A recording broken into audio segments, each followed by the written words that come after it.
निगरान वज़ीर-ए-आज़म अनवारुल्लाह काकड़ ने कहा है कि अमेरिका के साथ तवील शराकतदारी की ख्वाहिशमंद हैं। ज़रूरी नहीं हर मामले पर इत्तेफाक हो, कई मामलात में इख्तिलाफ रहता है, ताहम अमेरिका के साथ मुस्बत और तामीरी ताल्लुक है।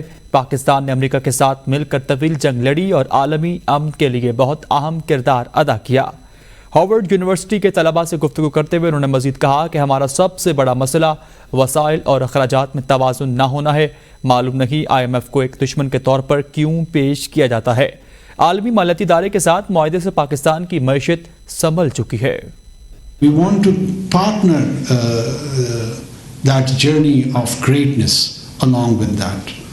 Our common human values. We primarily believe in inclusiveness.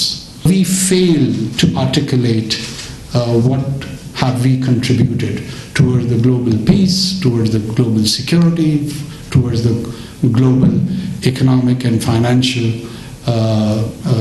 institutions. IMF, I wonder why it is being treated as foe. It's not a foe. Neither is it a friend. The real foe is our expenditure habit and the way we generate revenue. So if we want to survive as a society and a state, we have to alter both. Rationalize our expenditure the way we govern these people, and we have to change our ways, how do we generate revenue.